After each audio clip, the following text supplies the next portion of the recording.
So ladies and gentlemen, thank you for tuning in to the Soulfire Sunday. If you're new to this podcast, this is a podcast basically all about mental health, attacking anxiety and depression, as well as stress. These skills will really work for everyday life. Yeah. We are on session number 7 this week, and what we're doing is we're following a cognitive behavioral therapy program from the Midwest Center. It's by a woman named Lucinda Bassett who started this. And we're going through, it's a 15-week program. We're about halfway through now. Yeah. How do you feel? I honestly got to think that, because I've done CBT a few times. Okay, which is cognitive behavioral therapy. Right, Sorry, I should have mentioned that. I just don't like saying cognitive behavioral therapy. It's a tongue twister. It sounds like I have marbles in my mouth.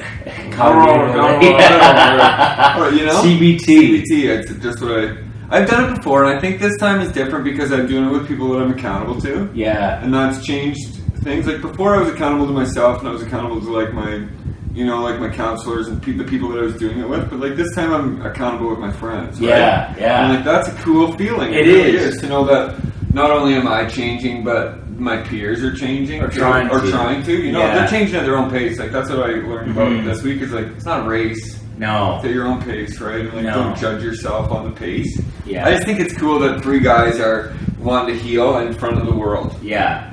And holding no shame. Absolutely. And trying to pound the shit out of stigma. Yeah. And we want to mention that Scott Milne is our 3rd mental health amigo here. Mm-hmm. He's an IFBB pro, and we'll share his page.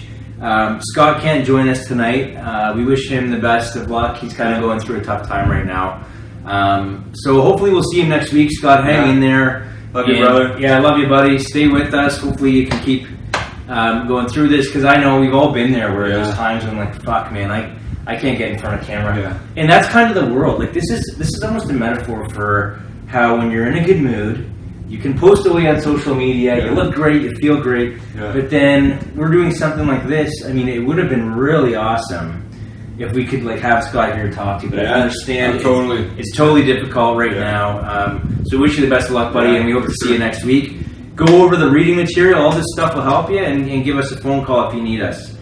The topic this week was not assertive behavior. We did that last week. What if thinking? Put an end to what if thinking, which is also known as anticipatory anxiety.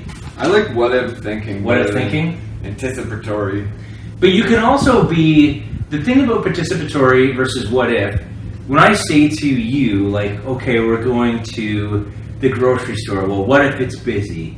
What if I have a panic attack? What if there's traffic? Right. What if I have to pee? What if I have a headache? Right. All this shit, I can tell that to you, but when it's going on in your own mind, and you start thinking about it, sometimes you're not saying what if, you're kind of just thinking about it is enough to anticipate it, to give you that anxiety to begin with. For sure. But I think that's part of anxiety. Yeah. And it's definitely not something to judge yourself on. I've done that a ton of times. Just fear of... It's all fear-based. I think it's all fear-based, yeah. Everything is fear-based. It's fear-based. Just scared of... I've been scared of success. Yeah. You know what I mean? What if it works? Failures. Yeah. Then what? Shit, I don't know how to be successful, right? How am I going to feel sorry for myself then? Right. Exactly. Yeah. I'll have a pity party if I'm successful, right? Exactly. This doesn't work. But I also think that takes time. Mm-hmm. I used to live in my life thinking, I think a little bit of paranoia for sure, but when I was using and I'd be driving, I would think every vehicle was a police officer. Yeah. So it could be a transport truck. Yeah. And I'd be oh, that's the cop transport truck. Yeah. The cops don't have transport trucks. Undercover transport. They kind of have. They have every different. They have every. Yeah. Maybe they do have a transport. Wouldn't that be a great idea? They'd never get undercover. No one's gonna suspect that truck from pulling you over. I'm gonna talk to the cops about that. You guys need to get an 18-wheeler in your fleet. For sure. But I get it. I get that. It's scary. It's a scary world out there, and times are changing, big time with what we worry about, opposed to say 20 years ago. Mm-hmm. You didn't really have to worry about, or we didn't really talk about being kidnapped 20 years ago, right? We used to hang out when we were young. We used to hang out till streetlights came on, right? And now you would never let your kids out by themselves playing hockey on the street in a neighborhood like around the corner. Right. You're so fear-based about someone going to kidnap them, right? Right. And that's, I think, society's view on that, and maybe that's the what if. What if it happens? People would rather take the what if it happens over the what if it doesn't happen. Right. And a lot of the what ifs, especially if you have anxiety, they're very, very negative. Oh, yeah. Like the what ifs. Yeah. And this is something that we'll get into, but hopefully some of the stuff that you've been working on with us, if you've been watching us for the past 8-9 weeks, you would have learned some tools, whether it's breathing exercises or just some knowledge knowing that no one's ever died from a panic attack, learning how to float through anxiety, learning what some of the symptoms are that cause anxiety and depression and stress. And if you've been with us, then I guess you really know moving forward, you have the tools capable of dealing with this. We're at the point now where we need to start moving forward. Right? Open up the toolbox. Open up the toolbox. You're not going to get, unfortunately, you're not going to get better just by sitting there and learning. Like it's just, you have to apply some of this stuff. Yeah, it definitely is about application, and like it can even come down to just trying something different every day, and then it becomes habit forming, right? Right. Like you just say, you know, when I was struggling with my depression really bad, if I can just get out of bed. Yeah. If I can just get out of bed. If I can just get out of bed. And I did that for a while. And like, then I would say, if I can just go for a walk. Like, and then I would do that. Just go for a walk. And then it became habit forming, right? And you start to feel better never overnight, right? There is no instant gratification in resilience. No. That's a great point. It's going to take time. I mean, it took, how many years have you been dealing with anxiety? I know for me, it was a lot of my life. Yeah. And I learned these negative behavior patterns.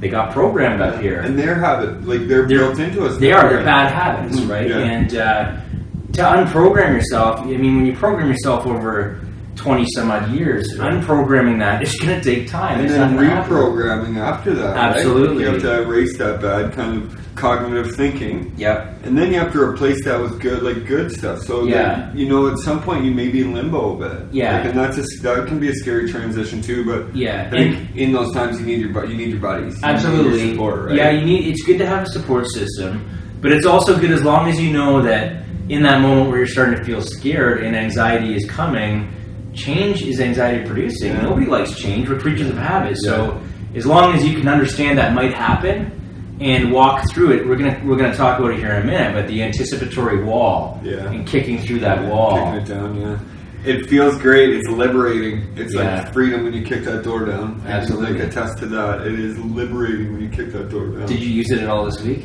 I did. Okay. I think I did. I didn't do much this week at all. I haven't spoke this week. Yeah. But I've hung out with my friends, and I needed that. I needed to get back to me, right? And I needed to like get out of the public speaker kind of light and just be me for a bit, right? Yeah. And was there anything that you anticipated that you didn't want to do and you just kicked through it, or I don't think so. You just did the self-care. I just did the self-care stuff, and I said like, this week I'm really going to focus on me and like my self-love and like my self-respect and my self-worth, and just get back to self-worth. You know, that's a big thing that I struggle with, is self-worth. And I'm at a part now, I love this what if thinking, because I am now at a point that said, like, what if it works? Yeah. How sweet's that going to be? Yeah. You know what I mean? Put a smile on a lot of people's faces if it works. Absolutely. And, like, I'm all about smiles. So absolutely, you are. I love people smiling, so what if it works, right? And we hope you're smiling along with us here. Yeah. So I think the thing that's going to be the turning point here is it's going to be a little scary, because we're going to ask you, and as Lucinda has asked us to do, we've gone through what we need if we're going to be experiencing a situation where anxiety might come up. We have the tools. Now it's time to kind of test the waters. Yeah. Do you think you've ever had a turning point in it? I think that there's been times where I think that when I first started taking this program, there was times where I almost had to like reprogram my mind to do things. Yeah. I don't think there was like an instant where all of a sudden I could do it. Right. It was just like she said in here, it's kind of baby steps. And I'd make sure that I didn't do things like I used to do. So for instance, if I was feeling anxiety and panicky and I fucked up a day, the next day I would overload it to make the compensate. Right, for sure. And so I'm constantly piling on stress after stress on my shoulders. And yet I'm going to I'm saving the grocery store, or going to a party with friends on the busiest nights, like a Friday. Right. So when the more people there are and the more crowded spaces, the more anxiety you're probably going to get. So when I started learning here, okay, maybe I shouldn't be driving on a Friday night in traffic, or maybe I shouldn't be going to the grocery store on a Saturday afternoon or a long weekend. Right. Maybe I'll save those things for when it's quiet, do them myself. Tuesday morning, 9 o'clock, head to the grocery store. Time. And be proud of myself for going. Right. I think it's incredibly hard. I am proud that I can do groceries. I used to not be able to do them. Right, because of your anxiety? Oh, man, because I hate grocery stores. I don't like getting groceries, right? I don't like people seeing what I'm going to eat, like people that I don't... That is an invasive thing, eh? Well, you're not coming over for dinner. I know. When people are staring at your cart, fuck off. Don't look at my cart, man. Yeah, these are my muffins. Why is it that feels so violating of privacy? Maybe it's just us. Maybe it is just us. But it is, I just don't like grocery shopping. Yeah. At all, because there's so many people that you don't know staring kind of into and food's not that private of your life, but a little bit. It feels like it, a little bit of your private life, right? Yeah. You're having stroganoff for dinner. Can I come over? Yeah. I think I only feel badly about it when my cart's filled with junk. Yeah, just crap. Oh, this person's judging me so hard right now. 4 bags of chips for $3. Can't go wrong, right? But again, in that moment, that's still us getting validation from others in a sense, because it's this person's judging me based on it, and that's in our own mind. Yeah, for sure. I think they might just be zoning out, thinking about what's going on in their day and staring off into space. That's what that's what I thought about this week, is we have to realize we're not that important. No, exactly, and that's what that's what we kind of go over here. Yeah, we're not. I mean, we're important. Yeah, we are, and our story matters. Yep. But people at the grocery store don't care that much. Don't give a shit what's in my grocery cart. Yeah. They don't care. Because they're not coming over for dinner. They don't want to come over for dinner, right? They don't give a shit what I have in my cart. Yeah. And absolutely. That's a beautiful thing. It is, and I think that's right. I think that when you and we're kind of going all over the place here. We'll get into this in a minute, but I like this conversation. When you sort of start to think that everybody's watching you, it's almost, you almost say, well, you have to step back and say, well, who am I that I'm really that important? Yeah, I mean, exactly. Have I won an Oscar, Academy Award? Even if you have. Yeah, even then. Then it's kind of justified because you got people taking your picture all the time. Yeah, I'll take your picture all the time if that's the way you feel, that's the way, if that's what, I love how Jim Carrey always says, I wish everyone could get rich and famous because they know it's not the answer. So this isn't the answer. Being that way isn't. There's got to be a lot of pressure being famous. Yeah, sure. Fuck that. No, I know, and it's something that.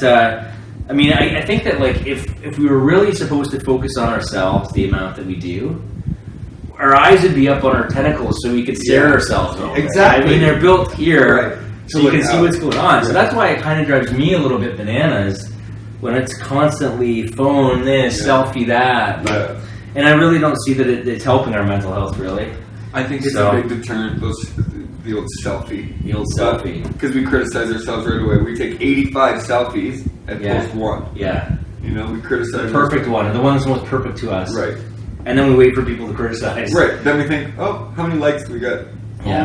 Only 900? Shit. Yeah. Didn't crack that extra zero. Yeah. Okay, so let's get into it. There are people that want to learn what we're talking about. Okay, so as we said, by now we hope you're letting go of all your old negative ways of thinking and are able to replace those thoughts with more positive, realistic, empowering thoughts. Again, we want to remind you that all the skills we work on can be anxiety-producing at first. You're facing fears, and it's to be expected. It's all part of getting over the condition, so don't let that scare you. Confronting anxiety and depression isn't easy, and this could be the first time in your life that you're doing so. And you're dealing with a lot of emotions, it can be overwhelming, but stick with it. Give yourself credit for facing up to your fears and confronting this condition. We're used to running away from it, and I know that was me. Yeah, I think it's so courageous for someone to say, to admit what they have, to admit, and to anyone, hey, I live with this, right? Yeah. Or I suffer from this, right? Or I suffer with this. That's incredibly courageous to me. Yeah, it's probably the most courageous thing you can really do. Yeah, I think just because then you've exposed yourself, right? So there's a big risk in saying, hey, I have anxiety, right? Mm-hmm. It's that what if thinking. What are people going to think about me if I say, hey, I live with panic attacks? Right. Or like, I get panic attacks. Yeah. It's that what if thinking, and I think, what if I get panic attacks?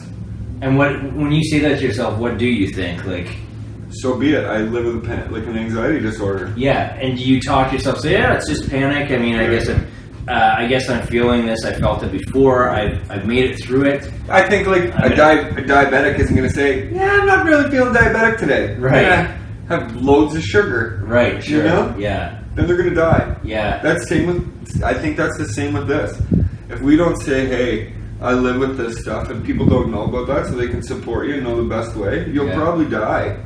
Right? And that's just being raw. That like you need people around you to support you, to love you, and to make sure that you know that you matter, right? And that your story matters and you're important. And but we don't. You're not going to die from the anxiety. No, you're not going to die. People. No, you're not going to die from the anxiety. But you know, like you can live a great life if you talk to people about it, right? And not die physically, but like die emotionally, die spiritually, right? So that makes sense. Like, and I think we're all deserving of that. Like, not die physically, not at all, but like.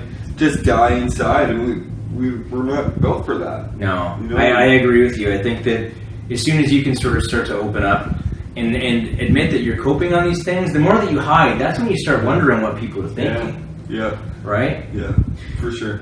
So confronting, you continue to run, it won't go away. So we're used to running from these feelings. It won't go away. It will continue to come back, and you'll have to face or have to have a fear that it will come back. So it's not only about the panic and the anxiety coming back that we fear, it's the feelings that what if those feelings come back again? I read a great thing this week about the feelings. Yeah. And it's like, when you tip on your chair. When you like tip and back on your chair and you almost go over? Yeah. But it never stops. And I was like, that's anxiety. Right. It's, when you're just like almost tipping over and you like hold yourself. Yeah. It's that constantly, and that's anxiety. Like that's the best description of the feeling of anxiety that I've ever heard, right? And that's you can stop that. The best thing is that you can stop that. That I think the best thing that I heard this week was that recovery is possible. Yeah, we're never going to be totally recovered. We're never going to be cured because we live with it. We live with this. If you want to talk about being cured totally from anxiety and depression, then it's impossible. Right. No one. These are feelings we are going to feel. Yeah. Everybody faces anxiety at some point in their life. Everybody's going to get depressed if they lose a loved one, or I'm pretty sure everyone has a mother or a grandmother or someone that they love that's going to. And unfortunately, the reality of life is death. Yeah, and I think death should be our biggest motivator. Get as much as you can get done before you die. Yeah, sure. Live as many experiences as you can. Don't let that give you anxiety. Pace yourself. Just pace yourself. Yeah, but if you can.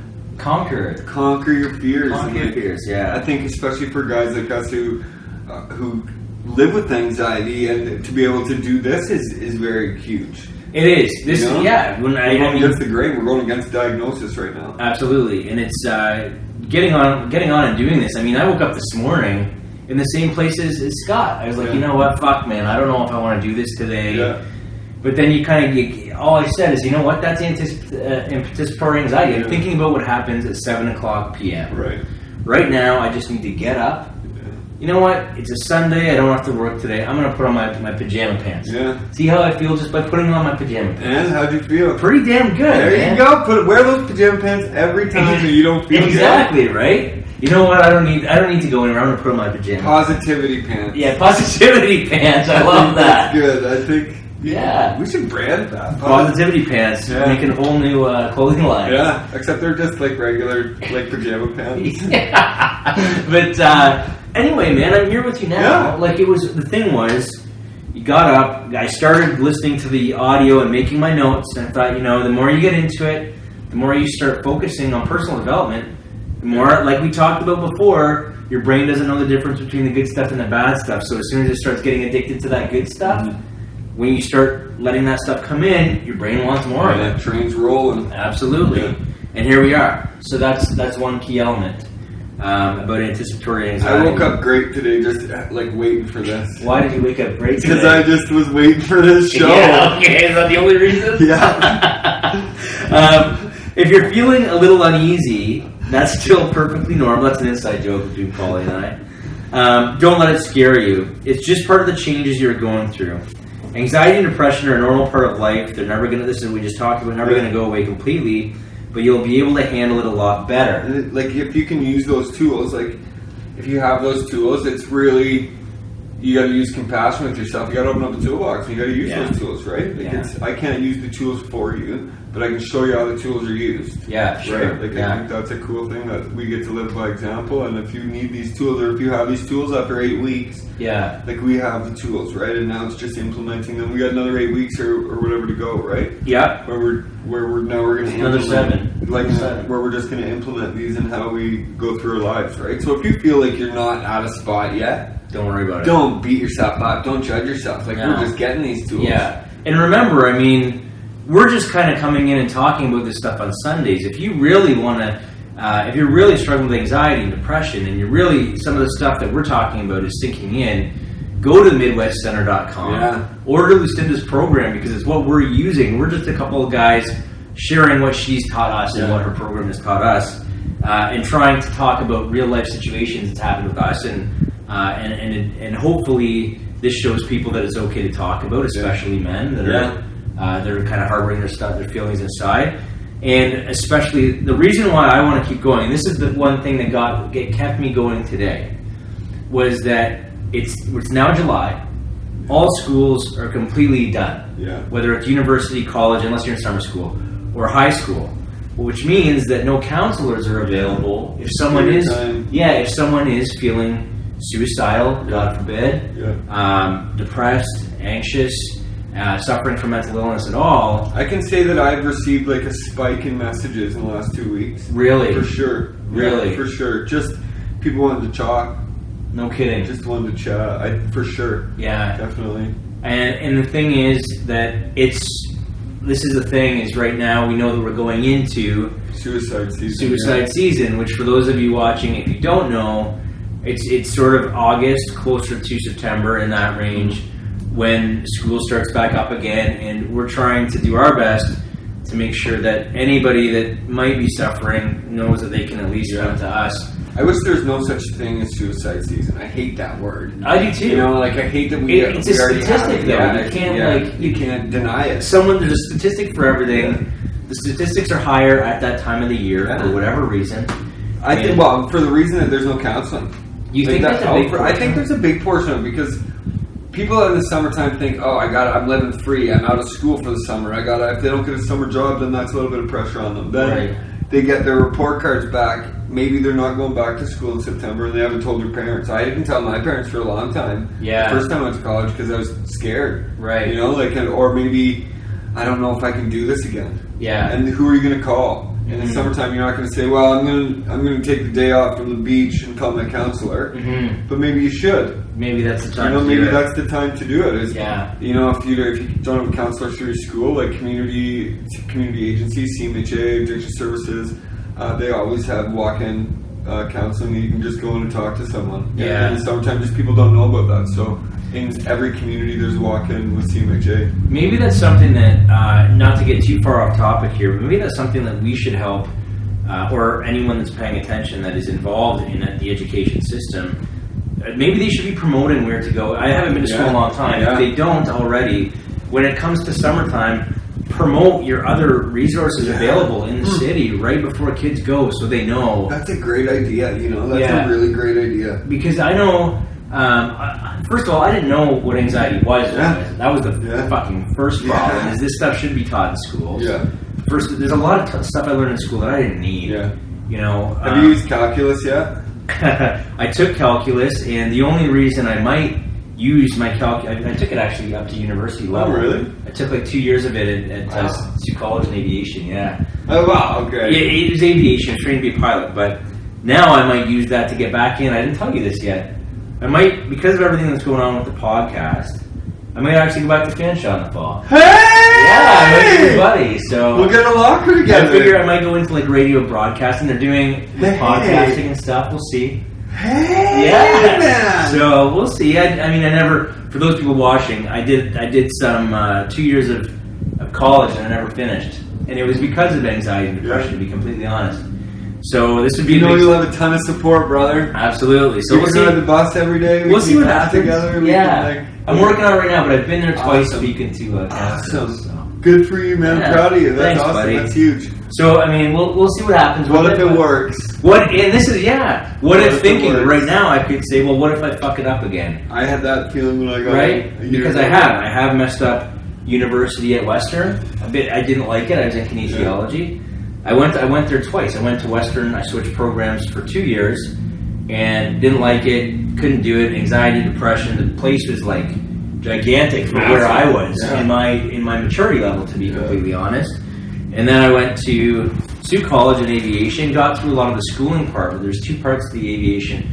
There was the school, the academic part, where you had to maintain an over 75% average. Oh, wow. And then I think it was 75%. And then there was the flying part. But flying was out of your hands because when the weather's shitty, you can't fly. You can get way behind, and that's going to add more anxiety and depression, For right? sure. So that was a tough one for me. I think the school I was doing okay, and the flying I fell behind. Yeah. That's where the issue was. But going back to college for your school, I think I could handle it. That's awesome. Especially something that I'm interested in. Yeah, for sure. It's passion. That's one thing I'm glad when I went back is something I'm passionate about. Yeah. So, I mean, I still love real estate. Don't get me wrong, but I feel my passion is towards trying to make a difference, and to do that authentic siege we talk about. Yeah. Like, the social media bullshit, just like, no, I see through it. You're not being real. Let's just talk about what's really going on here. Yeah. I like it. Good for you, man. Thanks, man. It's gonna work. Okay. So we're at the point here where it took years to learn how to be negative. This will take time. We just have to continue to remember all this is a bad habit. As Paulie says, it's a bad habit. Mm-hmm. We're learning to replace this attitude with something more compassionate. By now, we should be working on some of our limitations again and our avoidance behaviors. Remember, in order to beat this condition, we have to feel the fear and do it anyway. Love that. That's a great line, right? Yeah. So you're going to feel a little bit of these things. It doesn't mean take on the world, like overwhelm yourself. Yeah. And one thing at a time. One thing at a time. Yeah. So instead of thinking about the anticipatory anxiety, if you feel that coming on, think about that situation as a practice opportunity. Mm-hmm. So instead of thinking about it like even as a real life reality that's stressing you out, say, okay, there's something going that's giving me some emotion here. Mm-hmm. What have I learned that I can use to practice overcoming this? Right. And then when you do that, give yourself a massive pat on the back and be compassionate. And I came up with a new line this year. All right. This morning. Instead of punishment, so it's praise, not punishment. I like it. So anytime that you notice yourself punishing yourself, switch that to praise. And it's focused on all the things that you're proud of yourself for. Or like if you have kids or if you have a best friend, would you say the things you're saying to yourself to that person? Yeah. Never. That's from never say it to that's yourself? from like the first lesson, dude. Yeah. Good for you, man. Hey, it's a bank in it's your clicking, yeah. Good for you. Yeah. For sure. So practice feeling anxiety and pushing through. Practice being assertive and practice saying no as well. We talked about the assertive behavior and how if you really feel like people are taking advantage of you, you don't owe them an explanation. You can just say simply, no, I can't. I'm sorry. Maybe next time. Yeah. And it's time to stop procrastinating. So by procrastinating, I honestly think the more that I think about procrastinating and sitting there thinking about what I have to do, a lot of that is just anticipatory anxiety. I'm not getting up and doing it. Yeah.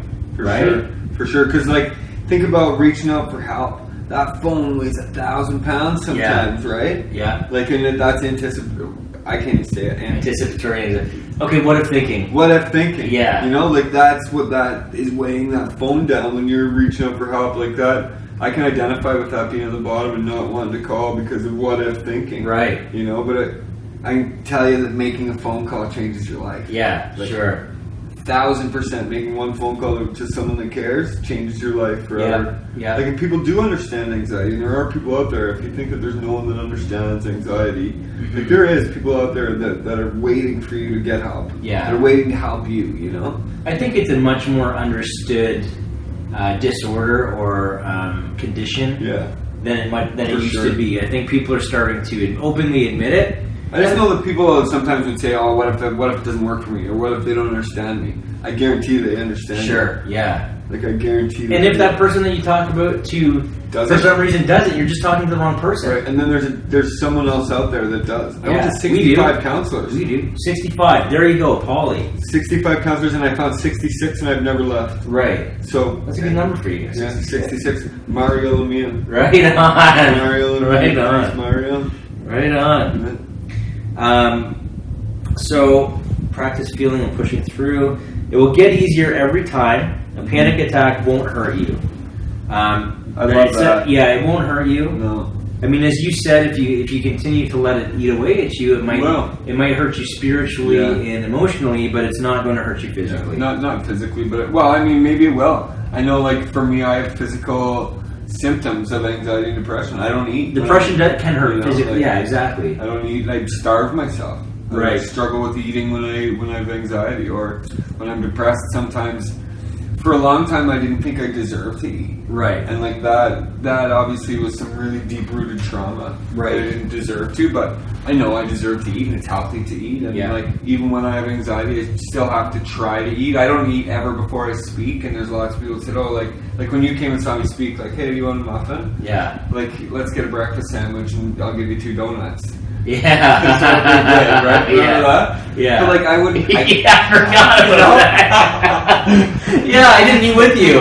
I tried to eat before you spoke, and I didn't. Yeah. It didn't work because they gave you 2 donuts and you wanted breakfast sandwich. I wanted breakfast. What the hell is this? Yeah. But I don't eat because I get anxiety still, and I've spoken for hundreds of thousands of people, and I still get anxiety. Yeah. It's just real. That's raw. That's who I am. If I didn't have anxiety, or if I didn't put a name on it, right, people would call me crazy. But let's talk about that for a minute, because we want people to also know that it's okay. Like, there's people going out and running for anxiety medication. Yeah. They might just be feeling nervous because they have a speaking engagement. Right. There's normal nerves to human beings. Humans, right? With tons of nerves to our whole body. Absolutely. Yeah. So these tools will work for nervous nerves as well, but it doesn't mean that you have an anxiety disorder. What Paulie's doing, going and speaking, is on the list of the 5 most feared things as number 1. It trumps death. More people are afraid of public speaking than dying. Yeah. It's scary. Yeah. Every time it's scary. Yeah, it is.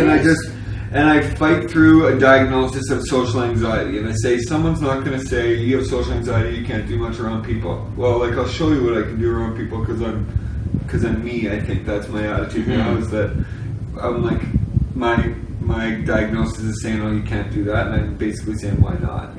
I'll show you that I can do it, right? Yeah. Maybe I have conversations. Maybe that makes me a little bit crazy. You know, I have conversations with my diagnosis saying, like, that doesn't make you crazy. You know, like I'm going to get up there and speak in front of 1,000 people, and I might be nervous. So be it. Yeah. I'm going to get a real talk. I think that's your ego talking. Maybe. Inside there, and then the true Paulie being like, "Fuck you, ego." Yeah. You're not going to hold me down. You're not going to hold me down. Yeah, sure. To remember, a lot of these scary thoughts you are having are just your mind's way of distracting yourself from something you really don't want to deal with. Yeah.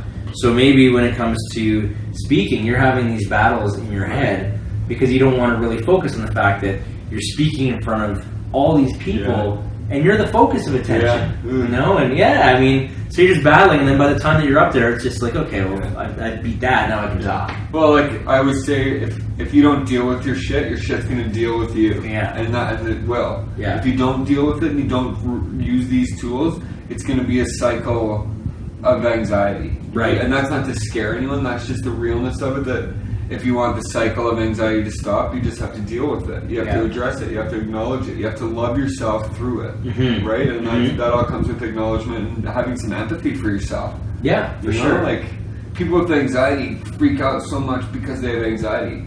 Yeah, I know. You know, like, I know. You have anxiety. Yeah. And you're sensitive. What would a normal person with anxiety look like? Like, they had anxiety. Yeah. You know, like, what would a normal alcoholic look like? Like they're not someone that's drinking. Yeah. You know, like we shouldn't overthink all this stuff or make it bigger than it really is. Like, people that have anxiety. Right. And kind of makes them cool. It does. You have some great qualities to you if you have anxiety. I mean, if you put it all in perspective, And if you give yourself permission to feel the anxiety, you can work through it. And the more you make out of it, the longer it will last. So like, if you sort of are kind of letting yourself be panicky, the longer that you allow yourself to build these feelings in and create more and more fear and build on top of each other, the longer it's going to last, because it's that much more, cortisone and adrenaline that are being released into your body. It's going to take longer. So by using these tools, by breathing and just by kind of calming yourself down, you will eventually, by the more you practice, it's just practice makes perfect, right? So start practicing, practice makes perfect. And that's what it is, just implementing it in your daily routine. It doesn't have to be all your whole day's focused. Take 5 minutes, try something new. Yeah. Doesn't work, move on, try it again tomorrow. 24 hours can be a lot of time, right? Between trying something new. Absolutely. And don't quit after that. If something doesn't work, don't quit on that. Keep trying it for a few days, because some things do take a while to kick in. To kick in, right? Yeah. No, I agree. Antidepressants take 21 days. Yeah. I think it happens to be the same days.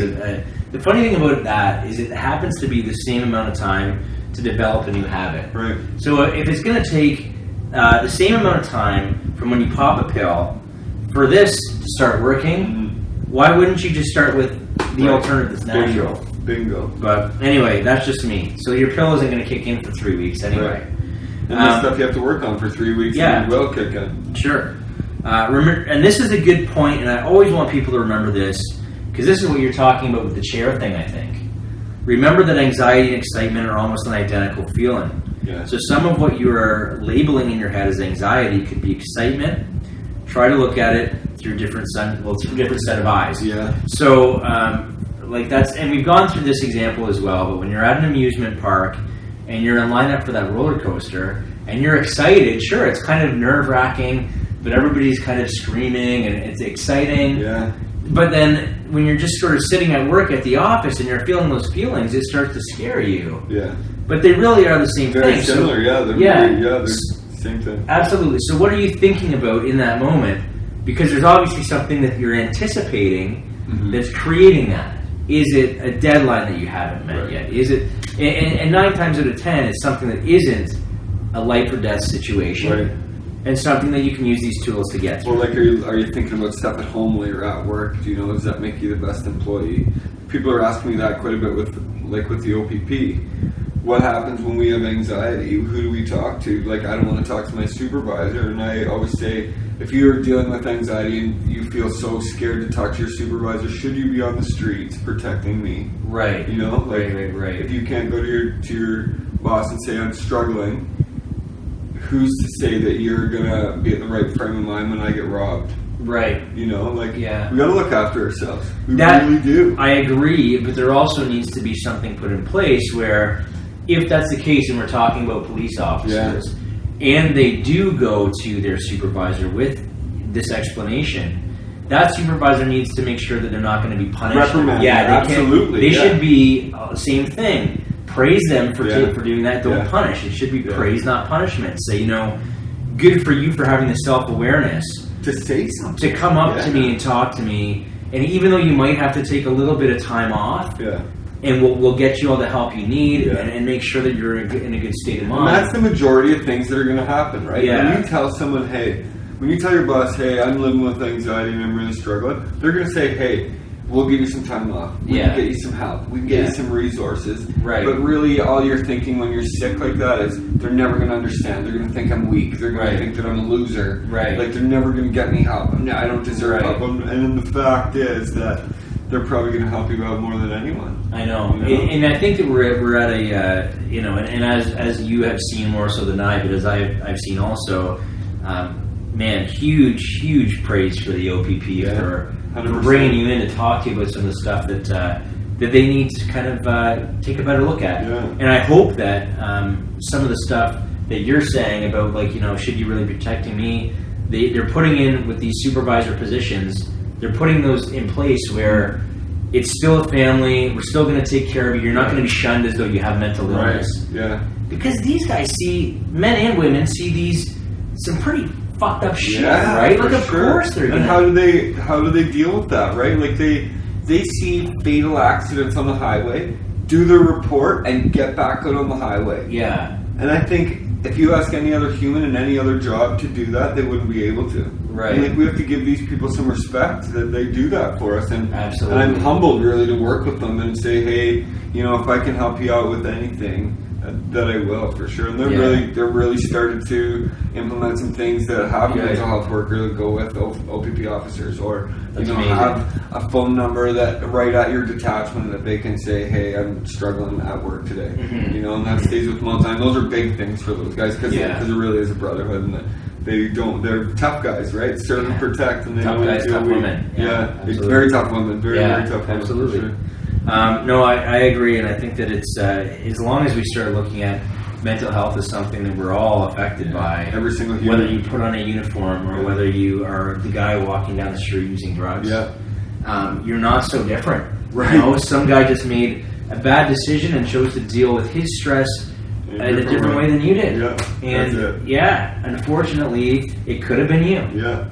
At that moment in time, when you're under some kind of a mental illness or even if it's mild, I mean, anxiety and depression aren't the full extreme mental illnesses that we deal with. But if you're under something like that, you can still have lapses in judgment, and that could have just been something that happened with those people. Yeah, for sure. Absolutely. So, anyway. So, where were we here? We anticipate something way ahead of time, and we set ourselves up for anxiety and make ourselves sick. By the time we actually get to the event, or whatever it is, I'm using event for you, or whether it's a party or whatever, we're a mess. And it's important to remember our minds are very creative and powerful. Nothing in reality is ever as bad as we can build it up to be in our minds. So basically what we're saying there is what you're anticipating in your mind that's making you not want to do something is almost always worse up here than it is when you actually do it. Yeah, I would say like 99.5% of the time, things you think in your head never happen. Never happen. And the other like 0.5%, like 0.05, like rarely happen. Yeah, and usually that's more your intuition than anything else kind of kicking in. Have you ever been sick because of anxiety? Like sick to your stomach? Yep. Oh yeah. Dude, I've had sweaty palms. I thought I was going to throw up. Like sweats, heart. Thought I was having a heart attack at one point. I was 22 years old. Crazy, eh? Yeah. It's real. That's the realness of it, you know? Like that is the realness of it. Yeah, it was just... and look at you now, eh? Gonna go to college. Hey, yo. Go back to college. Go back to college. Yeah, we'll see. We'll be listening to you on the radio or see you on TV. Or we'll see what happens. Have a massive podcast. Well, I figure I've already done enough anxiety-producing things in my life that this stuff should be a piece of Shawn cake. McCann has a great saying. He says, you gotta wake up before you go to work. Yeah. And this is work. This is work. And to be completely honest with you, and for anyone else that's watching, I think that a major turning point in my life with anxiety and depression was stopping drinking. Yeah. Oh. I think that alcohol contributed to, not only was it my tool for self-medicating, it was where I felt more anxiety after I self-medicated and was harder on myself for drinking. Yeah, and we're trying to remember how hammered I was and what stupid shit I said to this person and what I did to that. You know, I agree with you wholeheartedly on that one. Yeah. I had to get sober before I could deal with really my trauma, my mental illnesses. Right, and I don't say that that's something that you have to do. I'm just saying from my own experience and from your experience. And from mine, for sure. Yeah. Alcohol doesn't serve any purpose in my life anymore. No. I like being clean and sober. I like the fact that when I feel things, there's a reason for it. It's fun. I think it's fun. I think it's a wicked life living. Like we can do so much more and remember it. Well, I mean, my memory's already shit as it is, dude. So, like, the alcohol and drug use and stuff, didn't help. No, I mean, I was basically waking up feeling like shit and not remembering anything. If you think you're going to have a good time, like, remember it, you know?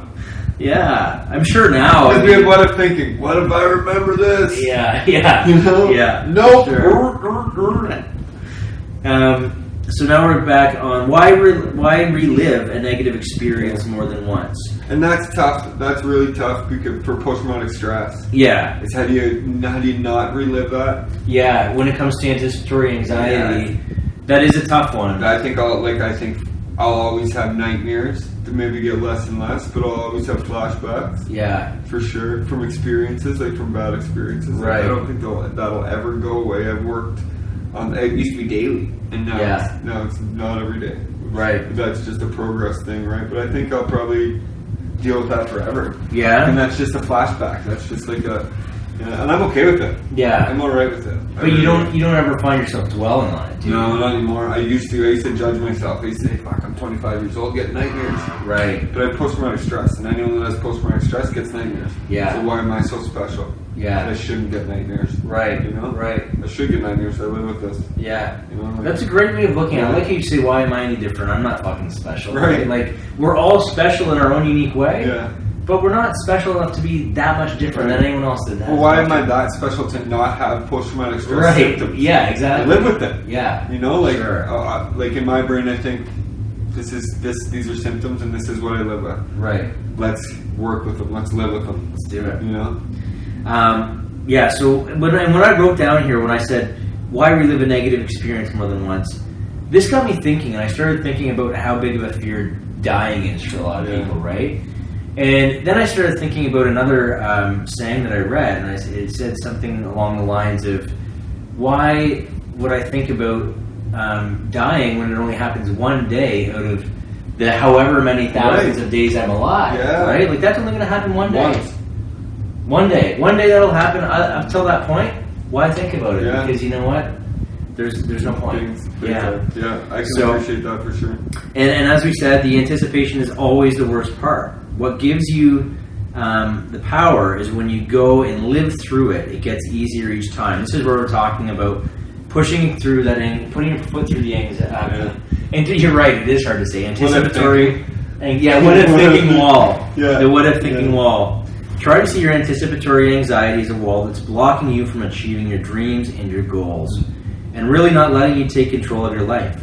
Put your foot through that anticipatory wall and just do it. Until I started working on dealing with anxiety and depression, I haven't heard that Nike slogan so much in my life. No doubt. Because we always overanalyze things, and it's just like, okay, stop thinking, just do it. Action. Action speaks louder than words. Actions are words. Integrity is actions meeting your words. True. Right? It's true. Like with that. Yeah. Like, we sit here and talk, but the action is trying to reach. But we do it, Yeah, trying to reach all the people, potentially, that could benefit from anything that we've gone through. And we're trying to use social media, the most misused platform for mental health, anyway. For sure, the opposite of mental health, it's causing mental illness, really, a lot of the time. But, like you said, man, this is what we're doing. Action. Actions, We got out, instead of thinking about doing it, we got up and we did it. We did it. Yeah. Instead of thinking about having a podcast, we just have instead of thinking about having a podcast and how great it can be, we just do it and then fix it up later. And here we are. Yeah. 8 weeks in. Instead of thinking about how perfect we want our minds to be without anxiety, we're just going to start doing it and see what happens. And who cares if we have anxiety while we're doing it? Yeah. Who I'm cares? not going to judge you. You're not going to judge me. I'm not going to judge myself. Hopefully you're not going to judge yourself. Not at all. You shouldn't judge yourself. You don't deserve it, buddy. Thanks, buddy. You too. You too. It's funny when you say that, because you can catch yourself always, like, and I hope you guys are doing this at home. I hope you catch yourself, because catching yourself thinking negatively about either yourself or even other people, because it usually starts with ourselves and then we start judging others. Projection. But if you can catch yourself, that's a huge step right there, and that's something that's still right now you might even be working on, and that's okay. That's okay. So in order to really get, here we go. If you sit around waiting for the feelings to go away before you do anything, you'll never do anything at all. In order to really get over fears, we need to look them in the face and get out there. At this point in the program, we have the tools to do this. So even if you don't think that you're ready, if you go back and you haven't watched everything we've talked about so far, just take little notes about some of the things we've mentioned, because we have mentioned a bunch of tools in between our little conversations here that will help you. And if you can kind of implement some of those, then you are ready. You're ready. Like the biggest step in achieving your dream is to get started, right? And that's just start. And that's kind of like this, right? The biggest step in achieving mental wellness, just start. That's it. Your start doesn't have to be a sprint. No. It can be a crawl. It can be barely moving, but it's progress. Yeah. You know? And as you've seen us sit here on the couch before, there's been days when either Scott's been down or Paulie's been down or I've been down. And we kind of sit here and it's maybe not, it is real. It's not the best. Maybe it's not the best podcast for one of us. Or we feel like, I know there's some times around like I didn't feel focused that time. And it was probably because I was being hard on myself for not using a tool that I should have used in a situation that I could have practiced on. Right. But sure. You don't have to judge yourself on that. No, but this is what we talk about. And you can also look at that another way and say, wait a minute, I just caught myself feeling guilty about something that's in the past, which means I'm not present right now. Right. Same with anticipatory anxiety. If I'm worrying about something, it's in the future. It's stealing your future. I'm not here. Yeah. It's stealing your present moment. It's stealing your precious present moment. Yeah. So, here we go. We talked about this one as well. We may want to strategize to make it easier, i.e., for example, don't try your first trip to the grocery store on a Friday night. And don't try planning. This was a good one too. Don't try planning things too far ahead. Because you may not feel like doing them on that particular day, and that may create anxiety. So, for example, there is days when we wake up and we might feel a little more anxious or a little more, depressed than usual, a little more down, a little more sad, and not want to do something. So, if you said, on Friday, I'm gonna do this, and this, and it's gonna be a super productive day. If you wake up on that day and you don't feel like doing those things, you're probably going to beat yourself up when you don't do them, right? Yeah. So instead of just like planning to do these things, which is another kind of in the future thing, just wake up, and if you feel good, that's the day you do it. That's the day you do it. Yeah. I like that. Yeah. So remember to give yourself permission and pat yourself on the back for any little thing that you do. I can't even read my own fight. All right. I know. Praise, not punishment. Hey, college has computers, bro. You don't have to write anything. Perfect. Beep, beep, that's it. Yeah. Yeah. You'd think after all this writing, you see mine with chicken scratch? It's hilarious. I'm like, I'm looking at myself. What was I trying to say there?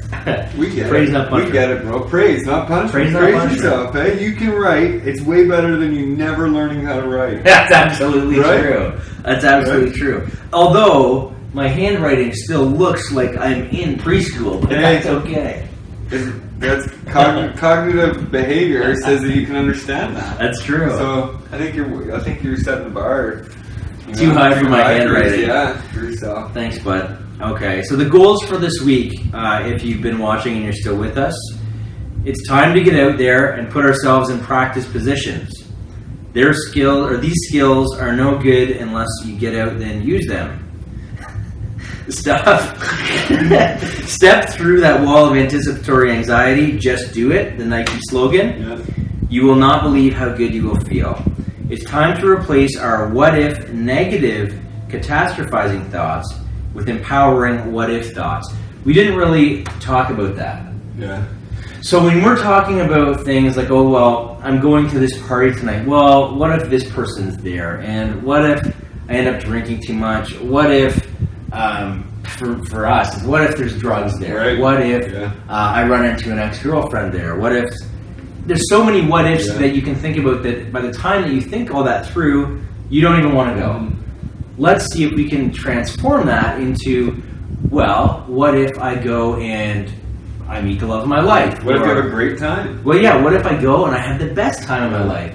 What if I go and I meet some amazing business contacts and they're going to become lifelong friends and we're going to, change the world together. Yeah. So that might be a little extreme. We want to make sure it's believable again.